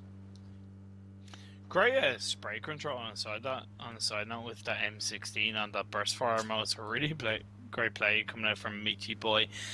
Looking at kind of how teams are going to have to rotate inside this circle. North Carolina, who landed in George Pole, they have a really great rotation. You see instantly Beck is already starting to make his way on the north side of the river along the high ground that's just to the south of shooting range. And what that's going to do is that's going to allow them to, once again, gather that information and create that control. Webbington goes bye-bye, picked up in the open, and unfortunately the chance of a res, or especially double res, is going to be really a slim chance. Going to be stolen away potentially from the other side by LSU. He's going to be able to pick it up. Frodo will going to be the first one to take it for California. That's going to be the double going their way. Look at that, already looking strong in this game. 16 teams still alive, but already down to 56 players. So a few teams now really not having that man advantage you desperately need in the early to mid-game stage. Definitely not. And because of the Phase 1 circle and that plane path, we are seeing, and we are going to see a little bit more aggression from teams outside the circle on those rotations. We are going to see possibly some teams get caught out for that. I do like the fact that Beams is sending himself up on the eastern side to give that information for his southeastern teammates. But do have to be aware that there is a juicy Alabama side as a 2-2 split. Northern side, the teams are trying to go for early rotation, and it's going to be heavily contested as Delta looking for a few shots and able to find the knock, but can go for the kill confirm, and that is going to be kill number 1 over to them. Essentially the first one of many, as the Tortoise is back in play, baby. I just love this. I just love this. This is making my day. Oh, man. Best team logo ever. G2, Fnatic. Nah. Oh, that's a good team logo. North Carolina set themselves up on the south of Severny. I just don't really know how to respond to that. And then Ontario Collegia have also got a nice high ground area to the east of shooting range. But now Delta continuing to take those shots for his Midwest side. He's a one-man wrecking machine. Let's be fair. He's a one-man wrecking machine. Yeah, he is. Really looking good. Delta, once again, with the Mini 14. Going to switch on over to the barrel, potentially, if anyone gets really close to him. But a lot of teams, I do like this really heavily. A lot of teams trying to cross on over the river early on. Sure, he's not 100% sure he's going to be ending up on the northern edge, but it is going to try and put a big focal point as a team to go up there. Concordia already up to 3 kills, 1 for Morns, 2 over to Cooley Awesome. As they're going to keep on pushing their way forward. They're in a little bit of a dip position between 2 mountaintops, so you never know. Teams could try and take shots towards you from a distance, but at the end of the day, they're still in a position that is looking pretty strong for them in the early stage, rewarding them up with 3 kills. I worry about the University of Tennessee. They dropped in Yasnaya. They've looted in Yasnaya, but they're still in Yasnaya. And disengaging away from that area is definitely going to be very important for them. Going to be the case. Causey looking good. Was Delta pop into the kill feed altogether? They are looking so aggressive. Potentially a bunch of extra kills going their way. But they need to keep on pushing onto Ontario. Utility would be a viable option. I think maybe a little bit too far. I think that with the amount of knocks you had, if you got a car, I would just say get into the car, push onto Oblivion the Ace, and you'll be fine, which is exactly what they're going to be doing, but not doing that as a team, which is, in my opinion, a little bit, or in my opinion, it is a straight up a mistake. You should definitely try and use that man advantage when Oblivion the Ace is left as a one-man team. Down to 20 HP, 1 bullet will be enough to seal his fate. As Delta trying to go for the fight, we'll be able to find it with a barrel, and that is going to be it. Midwest going to be annihilating Ontario up in 16th. Now, as the Blue Zone's closing in, we still wait to see military base team rotate into the mainland really quite effectively. But Rochester, they know what they're doing. They've been looking pretty good in that side, but they do have a nice little space that they can move into on the southern side of the river around the Rossock School area to grab some information before getting a more centralized position inside the circle. Delta still looking for a chance with that barrel, but man, the Delta specifically has been really surprising this final game today. Taking some shots, really not scared to go and pull that trigger when needs to see. Oh, seen a few little tumbles over there in the kill feed apparently. Some teams have had a little bit of an issue on their driving license. But that is fine to come on through. But Imperium, intrigued to see. Is going to go back on over to the northern side or is going to go down to Hardshift? I'm intrigued to see. But British Columbia going to go aggressive, taking himself already a double. Knockdown, going to be trying to convert it instantly. Oh my god, the car's coming around. Oh my god, get yeeted away. Regimus going to be making that one pay off, and that's going to be it. British Columbia will be still eliminating the team of NC State, and that's going to be it for them. But that was an interesting way to breach it. Hey man, if it works, it works. Am I right? If it works, it works. Sometimes that's all that needs to be said.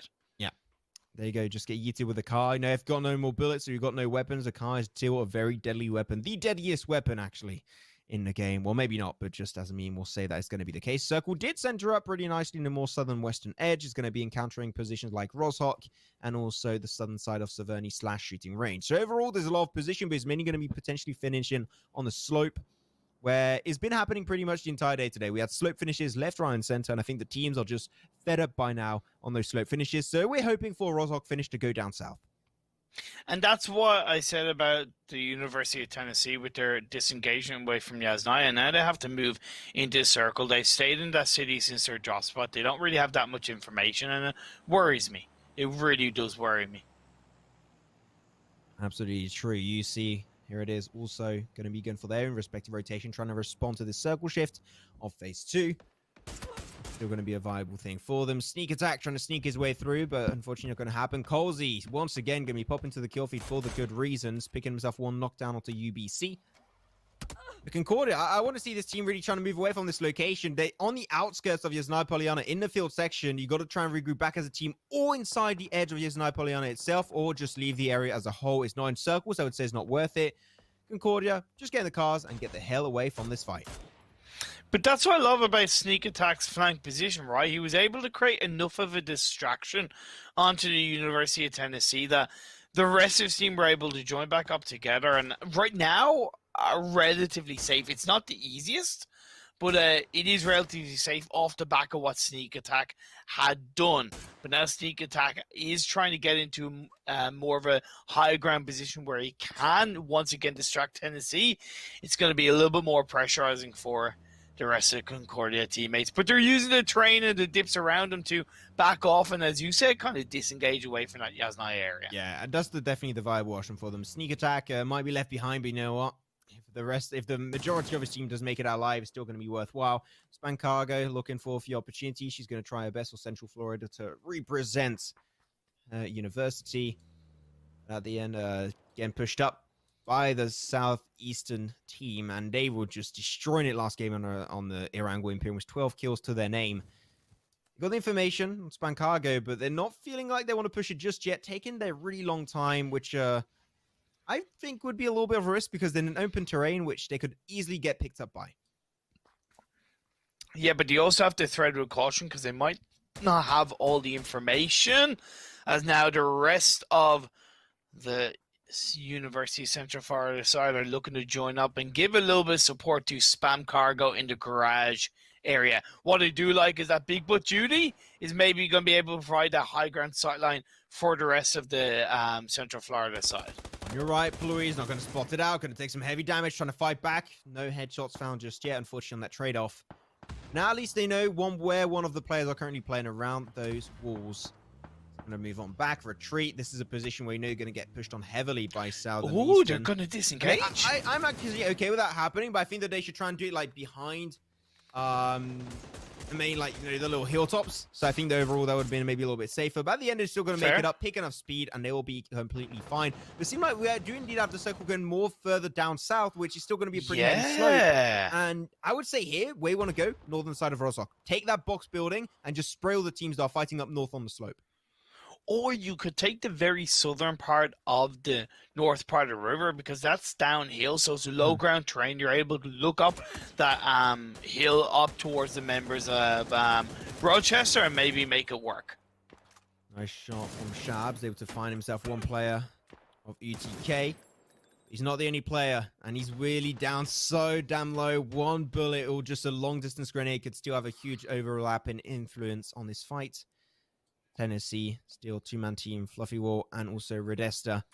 Waiting for that chance. See the ghillie suit, but ghillie suit just moving like that is going to be a little bit too obvious, my friend. A nice shot. Oh my god, and I'm pretty sure that was a headshot to Fluffy Whale. But down to just about 1/5 HP. That was a great shot coming out from the other side.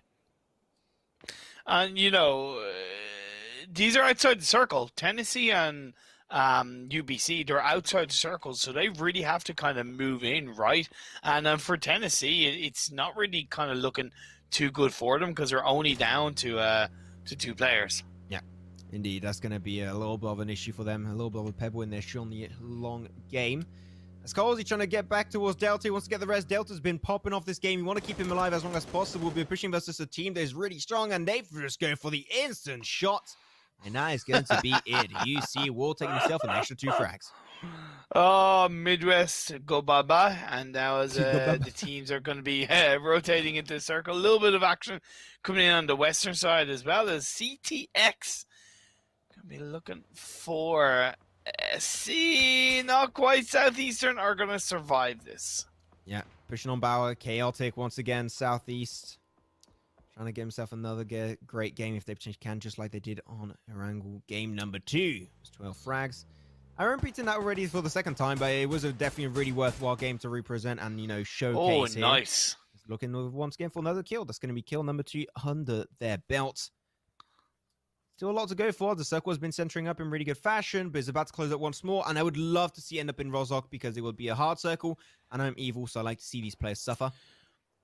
Going to be pushing towards UTK. Max, Rochester, they're a 4-man team. They have a 1-1-1-1 spread. They have a really clean control inside the circle. But the thing is, can they hold on to it? Because teams are going to be converging shooting. Sneak attack eliminates Tennessee. Already up to 6 kills, and they just look even more unstoppable than what they've been doing so far. Their consistency in terms of frags and position has been overwhelming the competition so far. Can they maybe close off with another top 3 on this final game for this Collegiate Battlegrounds Association tournament? We'll have to wait and see, but the circle comes up, and it does go up northwest, where one compound is currently free. That could be good for the side of Crimson. It's also great for Rochester because, once again, they do control now the southeastern side of the circle. They do have Central Florida side to the east of them, and then to the east of Central Florida, you do have Southeastern making their way upwards. So we'll have to wait and see how these two teams hold on to this potential team fight. It came down to the conclusion that the circle always goes over to Rochester. That's like over 4 games. That is my thesis.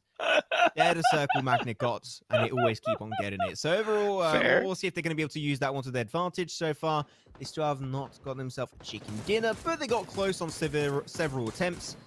Let's see if the 4th one might just be the proper one. As I talked about this compound, you know, taking the shots from down below onto the teams that are fighting on the slope. It was a good position, theoretically, if the circle still had Rozhok inside of it, which is not the case. So now the teams that did decide to go down south are unfortunately going to have to cross on over. This is why I'm not on IGL, because I would suck at that position. But then again, what I would say for Alabama is just full send it into the river and hold onto a south river line. But we'll have to wait and see how it does come out. As nice shots are being thrown out by Span Cargo, but she gets knocked in return. Yeah, knocked in return. Looking for a little bit of a better opportunity potentially for the later game stage. But I like the fact that Crimson's team were able to take that compound under control. So that's exactly what I wanted to see happen for them. But especially like Rochester. That split, I think, is good for just information gathering. Maybe not the best for going aggressive, but I'm intrigued to see how they're going to play their cards correctly.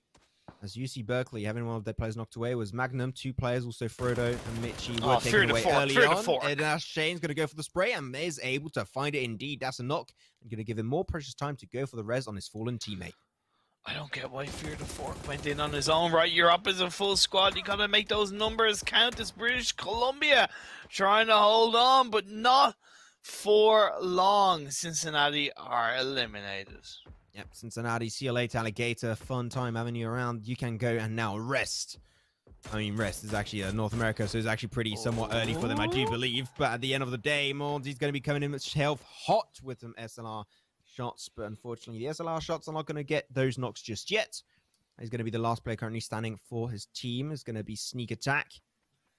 On down towards Morns to go for the res, but unfortunately for him, the blue zone is currently closing in on this fallen teammate, and they're downhill right now. They're going to buy some time with some smoke, which I think is desperately needed for Concordia. But Imperium, will it be enough to keep them into this game? I think it's going to require a little bit more than a few smokes to survive this. Well, the good thing is that there is still kind of somewhat a relatively decent amount of space for Concordia as a Magnum. It's going to be able to get knocked down, but it's going to get returned.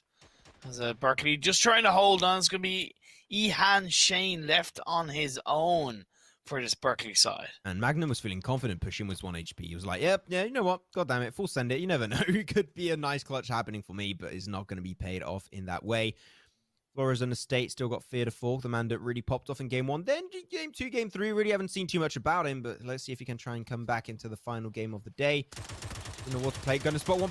Okay, well, that's a free kill. Wait, no, he's not able to find it. No way, bloody motion. We're switching over to the UMP.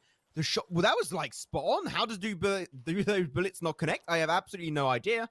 He's coming in with literally just 1 HP. He will get knocked away eventually, but still, he survived for way longer than I would already expected from the get-go. And NU will be eliminated UA in overall 11th. What just happened? Oh, but then it's a third party because the side of Louisiana on the other side of the river is going to confirm that kill. So if Persuasion A isn't able to hold on, and talk about holding on, Berkeley, Ihan Shane was not able to hold on. He had done a great job taking out 2 members of Florizona, but now as the circle has shifted up north, it's right in the favor of the side of St. Ambrose. There you go, Ambrose will be potentially taking themselves this one if they play their cards correctly. Southeastern looking for an opportunity to push their way up onto Rochester, but they's not going to be given an opportunity, and Rochester will be taking that one for themselves, as it's going to be then of Southeastern. But Rochester, once again, Imperium, one of the top 2 consistent teams, despite us losing ourselves the team earlier of Concordia, took himself 2 chicken dinners on game 1 and 2. Now it's time to shine for the side of Rochester. Yeah, but then again, they kind of gave space and time for the side of Central Florida to move into circle from the eastern side. And it's going to be that clean 2v2 on the edge of the circle between these 2 teams. And all the while, once again, St. Ambrose, they can just sit pretty inside that compound on the middle of the circle. Yeah, Pseudo Void is going to be found away for the side of Rochester. So now it's a 1-man team, 1-man army plays, as Louisiana State is going to be eliminated in 7th. 6 teams still remaining in this lobby. Could be potentially down to 5 if Crop GG does die eventually. He's pushing towards Central. Looking for that chance. 30 bullets in that barrel clip. 30 peek on top of that mountain. No one's going to spell him out. Find himself 1. Can he get the 1v2 right now? Going to retreat back. Wants to go for the slow heal off. Was that first aid kit, get himself back to 75% health, which I think is a good option. He knows that the opposing side will not have time to go for that first, for the res. Potentially. He's going to be actually trying to buy some time with some smoke, and now Crop GG, he knows that smoke means he's going to go for the raid. Grenade. He's going to go potentially for grenade or for the pushes. He has no utility, which he does not have any grenades actually in Imperium. He's going to go commit to it. He knows that smoke is going to be his chance to get closer and closer. Nice, close and personal. Some random spray. You can't spot them out just yet. Random spray, random bloom inside those smokes, but the information is not going to be given over. And he's really just struggling to find out. Now you know that you're giving too much time over to the opposing side, so he's just going to slowly retreat back to the compound, and the circle is once again moving away from his position. Had to be careful he didn't get backstabbed, and you talked about moving away from his position, but that's great for the side of Florizona because they're going to move in on the south side of his crop, just take a few shots onto Mellow Panda.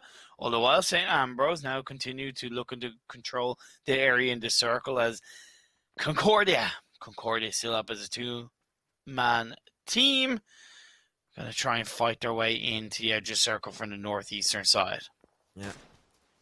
Down south, going to be Florizona State. Looking for a few sneaky angles with that DMR with those bolt action snipers. But unfortunately for them, I think that is not really the best course of action. I think their course of action should be focused on making it uphill. And going uphill dead center of the map might not be the best option. But unfortunately, you have no other options in the matter because you've got a team on the east, you've got a team on the west. So you just got to funnel up in the central position of the circle. And just really pray that you don't get too heavily shut down by teams around you. Concordia going to be back into the feed once again. It's going to be Mons on sneak attack, as we're going to be seeing ourselves Central Florida get eliminated in 6 and 10 kills once again over to Concordia. This team is looking unstoppable despite being a 2-man army. They are still so good. Fear the Fork gets knocked down. Mellow Panda is on his own. Great push coming out from British Columbia. They know they want to control the southwestern side of the circle. Grenade is going to get popped out. Is that going to connect onto Mellow Panda? Not quite, misses the beat just a bit as a Mellow Panda is prone down in the grass. Yep. Fear the Fork was taken out. Especially like up north, you just have this great positioning out on by the side. Oh my god, the shot's coming out from Crop. They scared me a little bit there. I thought he was able to find it, but no, it's not going to be the case. But now Concordia Imperium. You know what I think about this one? We're going for this 1-1 split at the very last second to enter into the eastern edge. Like, is that just overconfidence, or like, how do you think about that one? Honestly, I know we've barely seen anything other than the 3 games of Concordia, which they pulled out some massive performances. But I think it's safe to say that it's Concordia doing Concordia things. That's it. Maybe I'm being a bit presumptuous, but after again, 3 games, you already say that. Yeah, yeah. I think it's because respected, the team, two chicken dinners in the 3rd place. Come on, like, how can I really question what they're doing in the final moments of this 4th game? It proved to me that they know how to handle these games. There you go. We'll say it then. Concordia doing Concordia things. Columbia's player. Oh, Shabs will not be able to find it. Cruzy trying his best to make it happen, and he won't be able to make it happen. Finds Florizona State. They are out, down now to top 4 teams. As once again, fighting in his top 4, none other than Rochester and Concordia Imperium. Talk about consistency in the circle. Slowly starting to move away, but I like it. Concordia, this is what I wanted to see coming back as a two-man team.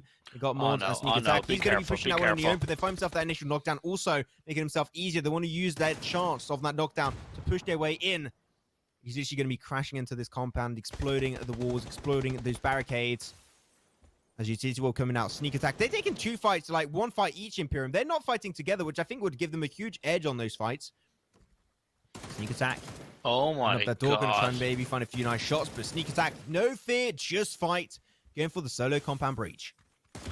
You talked about joining up. That's exactly what's going to be happening. And that's going to be 5 kills for Sneak Attack. 5 kills. As now Morons is looking to make his way up the stairs. Going to look to try and find the last remaining players. There's St. Ambrose. St. Ambrose have been inside this compound for so long. Maybe they just presumed they got caught napping, so to speak. They should have been a bit more proactive inside that compound area, but they allowed the 2-man team of Concordia to make their way up and get that attack.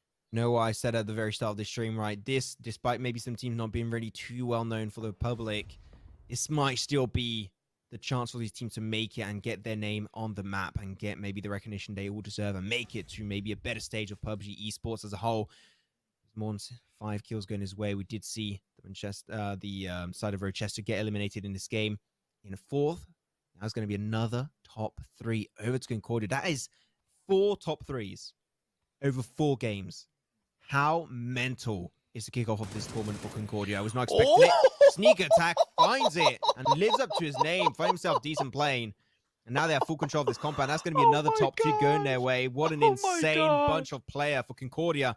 British Columbia is going to be down to 2 crews and few 2v2 fight currently happening in their vicinity, but they are center circle British Columbia, forcing Concordia in their vicinity as they're already starting to try and think of how they're going to be leaving that compound. Do they have the smokes to do so, though? That's my question. As Cruzy spots it out, but it's not going to go for the spray just yet.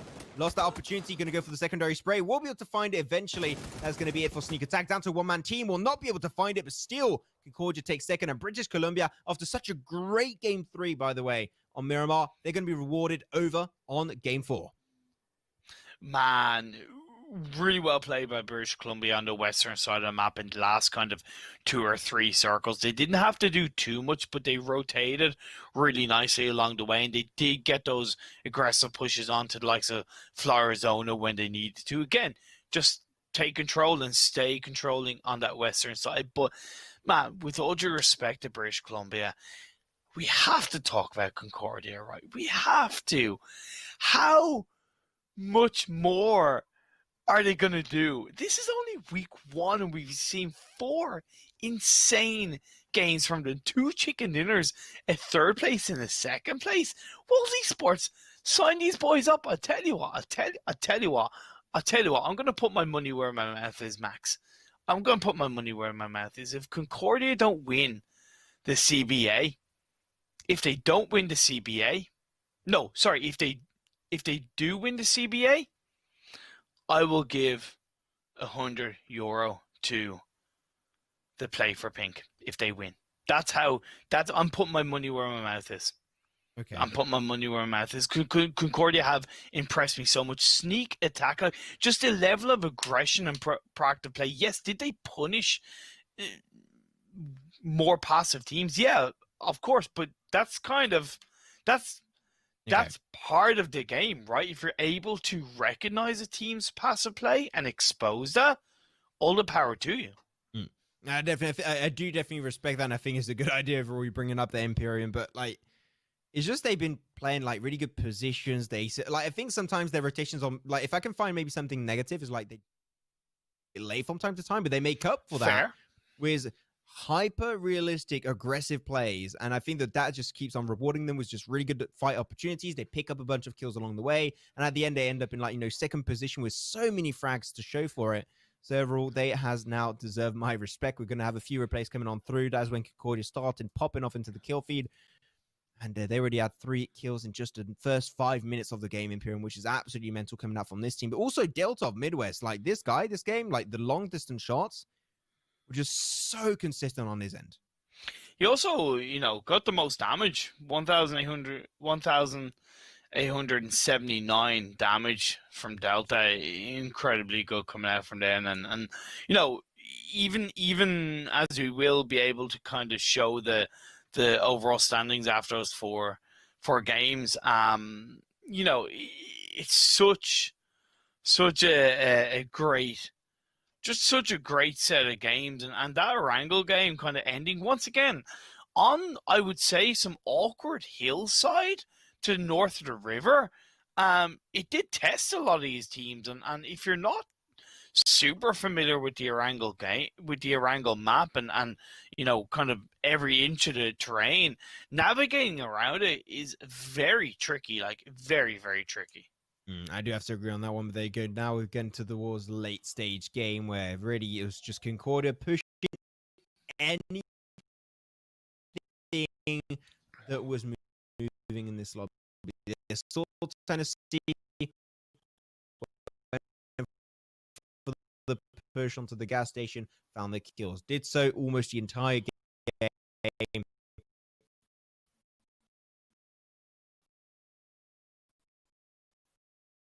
And the team is able to not only go aggressive, but remain aggressive the entire game, despite them being a two-man team, is really surprising to me. At the end of the day, Bloody Motions went for like a fishing simulator, and unfortunately, not able to find himself that one player, Ginger Jesus, but at the end, he did get it on that shot when he came out of the water. Those, you know what, that would have been of early.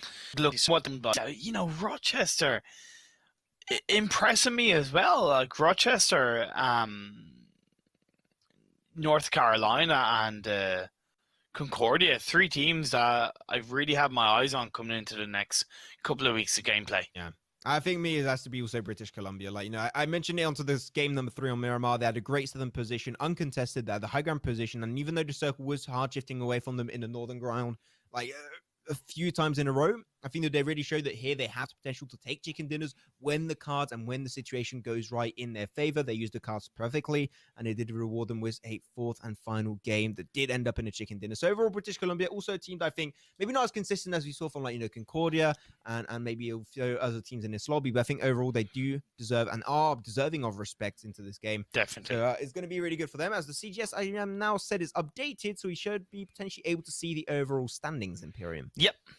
Definitely, Concordia, as expected, on top of the standings with 57 points in total, 26 of those being kills. So that's a really solid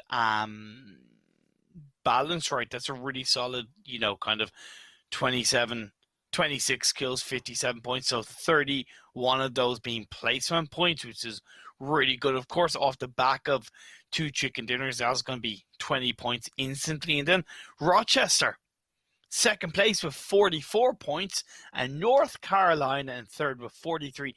What did I say, Max, during the highlights? 3 teams I'm looking out for. They're the top 3, baby.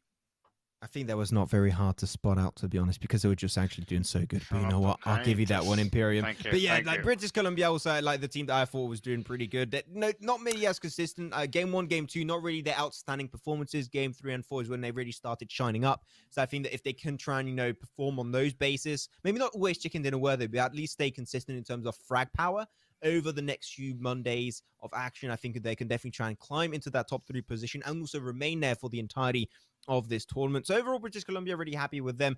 But also, Midwest, sure, not the team to, get those really insane big results, right? But they were just, from game to game, they were a team that were consistently hitting their point averages, and it gave them a 5th position. 37 points, and 30 of those are kills. 37 points, Aggressive. and 30 of those are kills.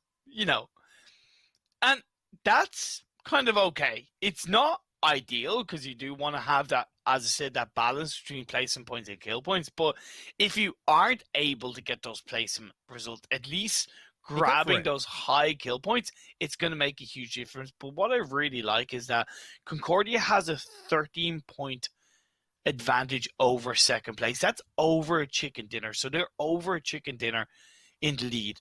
And what's even more important is that that's the same amount of point difference as it is between second and 6th. So as the teams in like, second, third, fifth, sixth, seventh are kind of, I'm not going to say tripping over each other, but fighting to kind of get ahead of each other, Concordia can kind of go into next week way more confidence that they have that solid cushion over second place alone.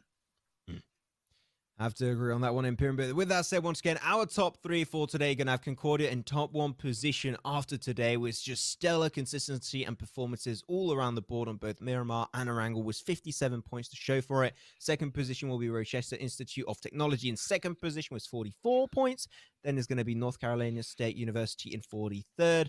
And that is going to be your top 3 for today after day 1 of the Collegiate Battlegrounds Association tournament. It has been a really fun and wild ride. Those circles, wild the entire time. Game 4 was a little bit more normal, so at least we didn't end on like a sweet note at the end of the day. It was won by British Columbia, so GG well played to them. But with that said, really, we're done with the broadcast for today. So what I propose is that we do wrap this thing up. I don't know if you have anything to add, Imperium, before we do close off the stream. It's nodding his heads. I think we're going to be A-okay. My name was Max Manchon with Imperium. Next Monday, same time, same place. Maybe not the same casters. We do not know. We'll keep you guys updated on social medias as always. And have a great rest of your day.